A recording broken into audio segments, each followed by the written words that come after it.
All right, and we should be live any minute. Just going to jump on the page, make sure. Yeah, here we are.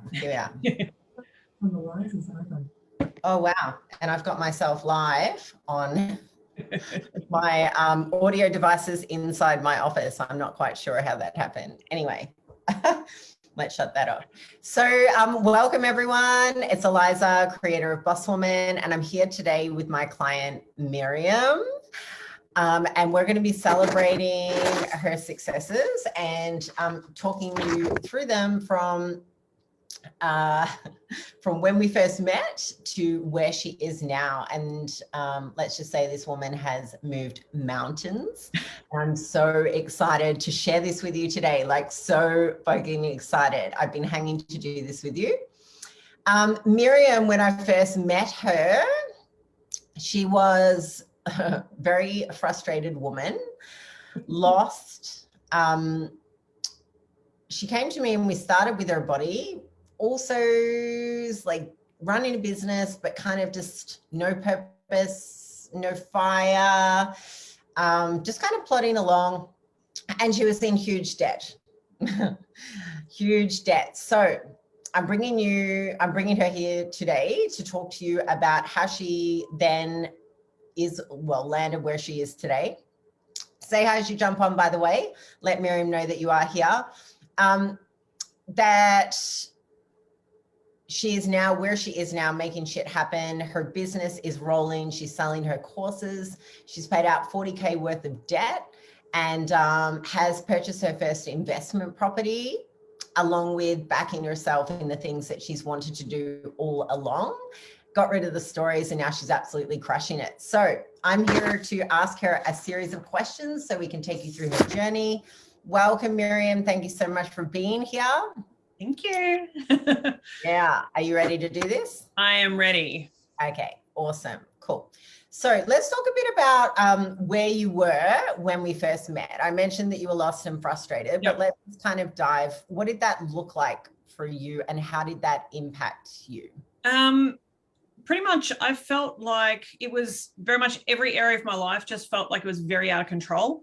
I was going on this whole journey of self-discovery. I'd lost who I was as a person. I was trying to, disconnected a lot from myself. So for me, it was very much trying to figure that out, as well as balancing being a mum, having a business, doing all the things. I just felt like so many people I tried to work with and it wasn't a great fit, but I just kept pushing because I thought there's got to be something better out there. I wasn't prepared to just settle for how life was. Yeah. And how you first entered my world was via body, wasn't it? It was. It was. You wanted to feel better in your body, shift some weight, start getting some better habits and training better in the gym, right? Correct. Yeah. And then we discovered that it was about so much more than that. It got you body results, right? But it didn't get you what it was that you wanted. Okay. Yeah. But it was at a deeper level. Yeah.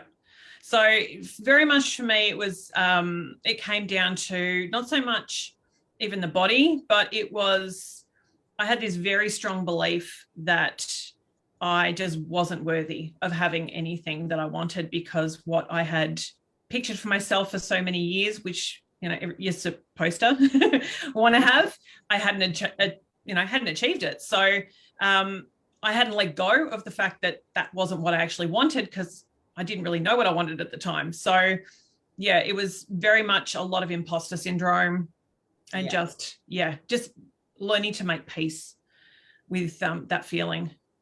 Yeah. And coming into a level of acceptance of that as well, right? Because very much so. When you're living in that space and you're trying to be all these things, doing all the things that you think you should do. I mean, that's been one of your hugest revelations, right? Doing what you think you should do as opposed to what it is that you actually really want to be doing. And this is what I'm talking about, right? You keep doing the things that don't light you up and it will lead you astray, furthest from yourself. This is about coming home to you and rediscovering yourself. It's already there. It's just about unpacking those layers, right? Yeah, exactly. Okay, cool. So what did you want for yourself and what was your vision and your goal? Pretty much one of the biggest things is I wanted to have more compassion and self-love for myself.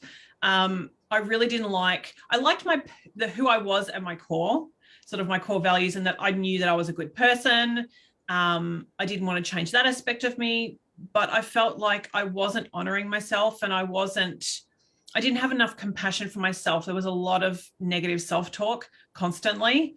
And I would beat myself up on repeat, as you know. Howler amounts of judgment going on there, right? Oh yeah, there was so much, to the point where I just didn't even want to look at myself in the mirror. So, which is hard when you apply makeup and do things like that for a living. Yeah, you just minimize the amount of time in front of the mirror. But while we're on that topic, can you tell everyone what it is that you do? I am a beauty therapist. Amazing. And you have an at-home business? I do. Perfect for what I want. Yep. And you also have an online business now. We have an online business. Yes. And you sell?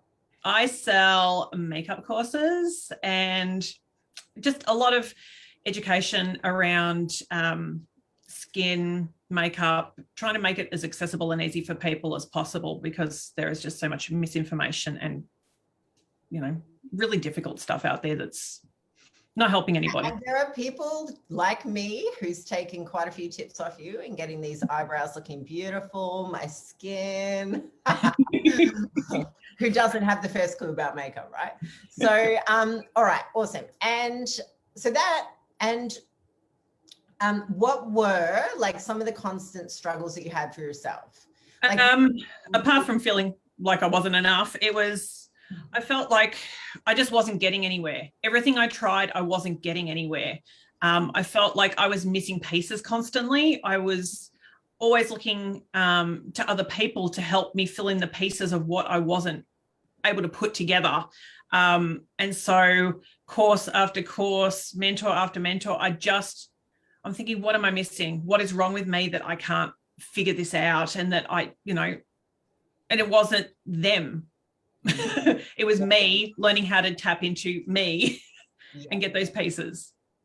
And, as being the witness to that coming into play, like it's such a beautiful experience as a coach and a guide to be able to witness that in a client. Like, I know for myself, like coming back to me, coming into self, like it's the most powerful, beautiful experience that you will ever have. Like there is no other power like your own. And then when you get to witness that in your clients, it's like the feeling, it's just phenomenal. So I want to ask you, when you said a hell yes to you and you made the investment for yourself, how did you think it was going to roll? I honestly didn't know. I was willing to try anything at that point. I was so frustrated that I'd gotten to the point, I think, where it was, if I expected something, I always felt bitterly disappointed. So I tried to go into things very openly, just to allow myself to experience it for what it was rather than what my expectations thought it might have been. Awesome.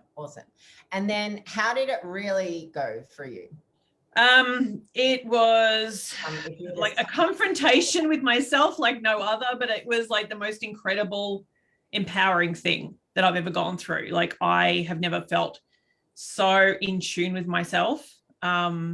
Just really surprised at what I actually held within me, and the fact that when I did learn to tap into that, I was just so alive rather than this sort of shell that I'd built up around me on the outside, and just trying to keep that all together rather than just let what it was in just out, unleash it onto the world, and just love that. And how powerful did it feel for you when you did learn to let go of what was let go of what was the shell, and then really kind of step into who it was that you are more? At first it was terrifying. I'll be honest, my power that I feel, my ability terrified me. I felt like it was just too much. So that was a whole other battle then, to learn to accept that it wasn't too much. It's just who I am. But I just felt like I could do anything. anything I chose to put my mind to, I could just go out and just get it done. Yeah. Yeah. And how many times did you go out and just get it? Oh, so many times. Yes. This is what I live for. All right. What would you say the 3 biggest challenges were that you faced? Really just letting go of, sorry? 3 ones that you were like hella resistant around.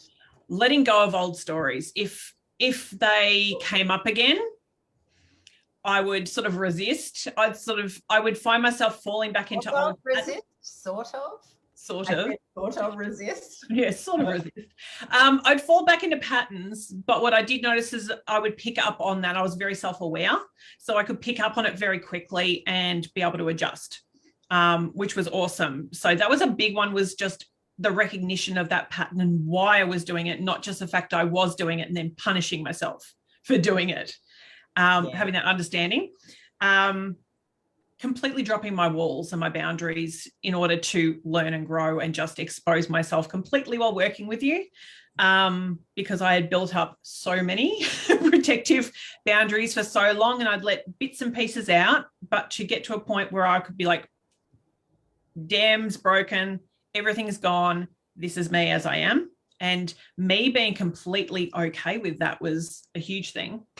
But then also embracing all of that within myself. That was a huge challenge, just being, this is me. And I love the fact that I am this way, that I don't have to hide my vulnerabilities and the fact that I cry at the drop of my hat if I feel really emotional, and that, you know, this is who I am.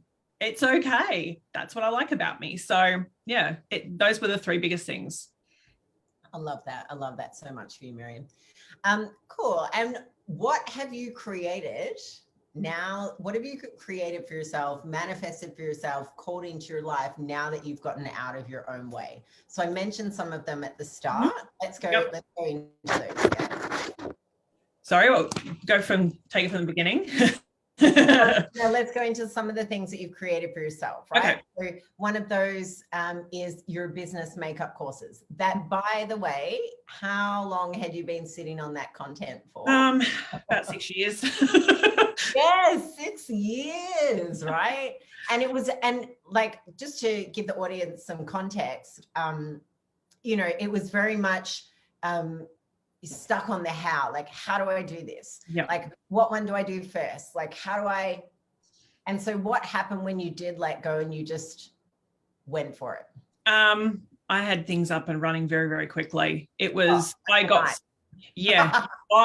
had a book full of ideas that I have, that I can refer to at any point. I just feel like everything's kind of rolling very quickly, which is great. But yeah, it just happened so quickly when I just let go of I was so hung up on every little nitty gritty detail of how to do it. Because I felt like I was going to fail. And the plans. All my plans. I had so many plans. Everything. So many plans. Yeah. What else? Sorry? Just like on that, did it go exactly as you had planned? No, not at all. FYI, things don't always go as they're planned, people. Yes. Yeah. Just roll with it. It's just throw it, and whatever sticks. Amazing. Work with it. Awesome. What else did I overhauled my business almost a year ago. So I loved what I did.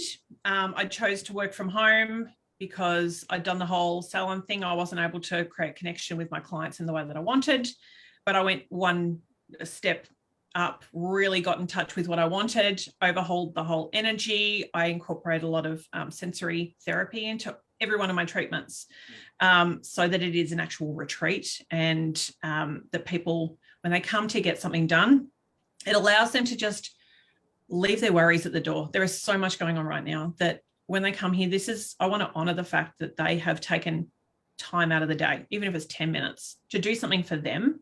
It's so important to me to do that for me. And I realize that we don't do that enough for ourselves. So I want to do that for them and provide that for them. So that was amazing. The way that all came together very, very quickly, because I hadn't really thought about it. I just felt that something wasn't quite where I wanted it, and I didn't know what that was. But yeah, once I sat down, I'm just like, well, what do I want to do? Let's just get out there. And I just thought, I don't want it to be like any other beauty business. Yeah, and you got crystal clear on the experience and how you wanted your clients to feel. And that's such a key point when it comes to business, right? Awesome. So let's talk about the debt. Talk about the debt. How much debt did you clear? So I cleared, it was just under $40,000. I had avoided debts for a long time. There's a whole other issue with that too. But it was once I sort of learnt to let go of the story that I'd held onto for so long, it just disappeared so fast. And what was the story? Can I ask you what the story? Yeah, it was that the money won't last, and then I had to hang on to it as long as possible. Yeah. And was that your story? No, it was not. So let's talk about this, right? Because money is often not ever our story. The story originated elsewhere. So where did your story originate? A few generations back in the war. I don't know which war it was, but it was one of the wars, because a few of my grandparents were in the war. Yeah. And it was very much a sense of the money's not going to last. We have to hang on to it. Yeah. And so I think that had definitely been passed down through the generations, because I see that within my parents as well, that they always did that.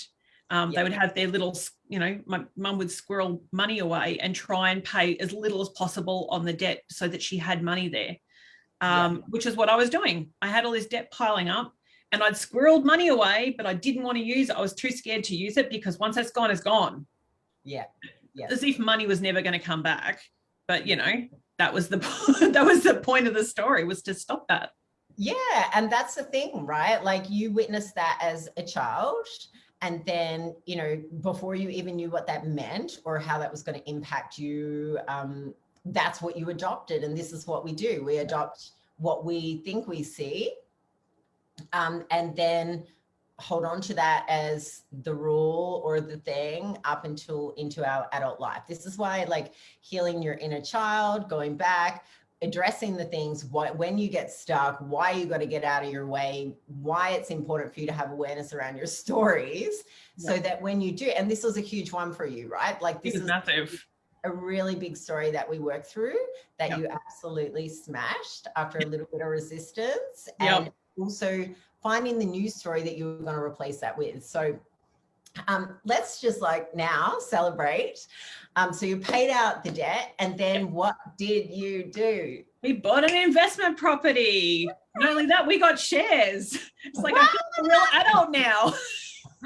That is amazing, Miriam. I'm not sure I knew about the shares. Did I? Yeah. I think I did. Yeah. I might have told you. Yeah. So every time I speak to Miriam, basically there's a new thing that's evolved.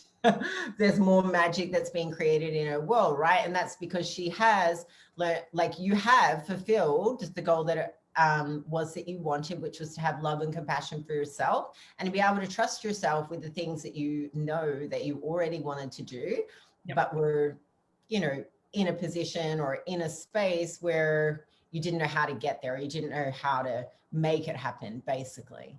And it wasn't really about the how ever. It was really about developing that relationship with yourself. So this is awesome. How long had you wanted an investment property for? Since I was about 19. So long time. Yeah. A couple of decades plus some. Okay, yeah. And but how much more what's the word? It's not nostalgic, but just knowing what you went through to get it. Right? The journey that you took to get there. It's not just about the investment property. No. It's who you are with that investment property. It's how you be with that investment property. And then it's what that means to you because of that. Yeah, exactly. Yeah. There's always a way to do things. It's just a matter of getting that knowledge and understanding and being prepared to really dig in and figure it out. Amazing. Awesome. So, pardon? And do the work on yourself, so you're in a position where you can be receptive to it. Yeah, 100%. So what else shifted in your life? I know that for you, when you started to set some boundaries for yourself, that also shifted some other things. Yeah, so for me, it improved my relationships with members of my family, improved my marriage. It allowed me to stop feeling like a doormat a lot of the time, because I was the one that everybody would come to for every problem, and they would expect me to drop everything. So learning to have boundaries and to help them to realize that they can solve their own problems, and I was there to support them to do that, was huge. So it's actually allowed me to engage more with them, and on a more meaningful level, rather than just being the person that is only hearing from people when they've got a problem. Yeah. And that consumed so much of your time when it really did. Yeah. You are like, I was so resentful too of the fact that I was made to feel that way. Yeah. And that's awesome. Did you have some more? Yes, boundaries. It allowed me to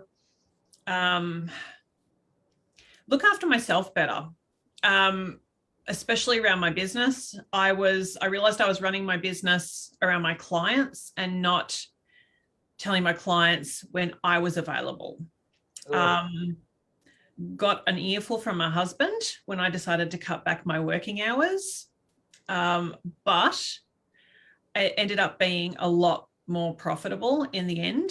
And I wasn't so tired all the time, because I would, they'd say, can I come over? And it would be who knows when, at whatever time. And I just got to the point, it's like, you know what, if I actually feel like doing it, that's one thing. And I say that, be free to ask, but I will possibly say no. And they were okay. I was just always worried that if I said no, that they would go elsewhere. Instead of realizing what I was actually worth and that they're not going anywhere. Yeah. And that was heavily tied into the money story as well, right? Yeah. It's never just one thing, guys. Like, you pull on that thread and you realize that it's in all different areas of your life. How you do one thing is how you do everything. So, and this is why, if you've got issues in business, it's not just about business. It's about you in relation to your business. If it's body, like you want to sort your body, it's not about your body. It's about you in relation to your body. Same as your relationships, right? So, all right. What are 3 lessons that you have learned that you absolutely must share with everybody watching? All right. Don't half-ass your growth. That's the biggest one.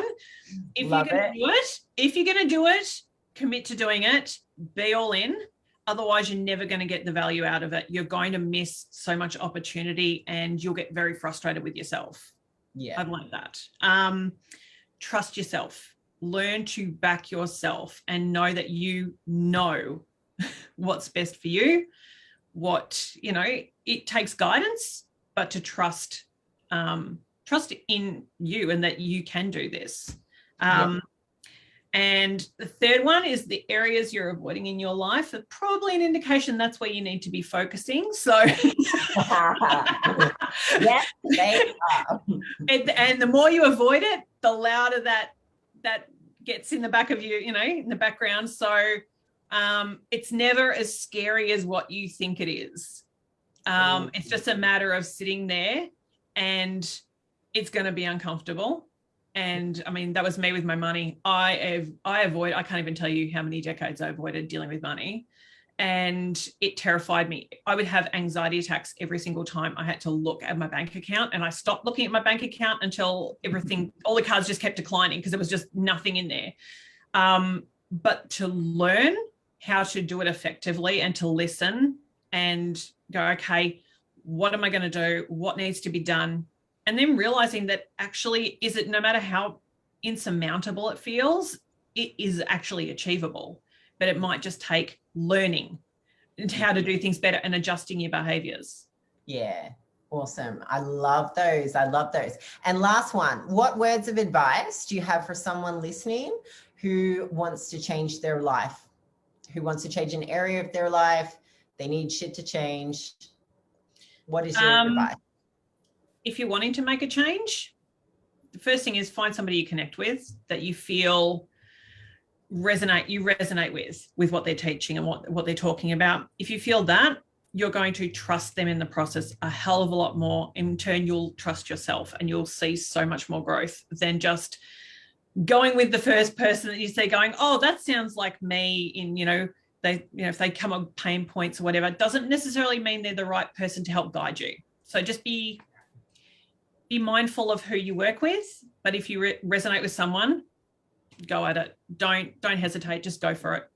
Yeah. And I can vouch for that too.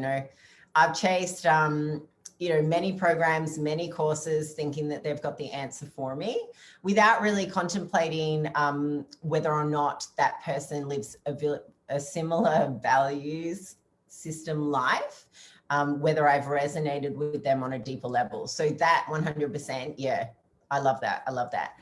Cool. Do you have anything else you want to share? Not that I can think of. Awesome. I think we covered heaps. That was amazing. I freaking love that. I'm so lit up right now. It's ridiculous. Awesome. Thank you so much for being here, Miriam. Super excited. I'm going to get some of Miriam's links. I'm going to share them below so you can check it out, especially if you would like some tips with your makeup. 100%. She's helped me out. Thanks to how beautiful my eyebrows are with I was going to say with liner now. All right, awesome. Thank you everyone for watching. Give a shout out to Miriam below if you resonate with this, and I'll see you soon. Bye. Bye.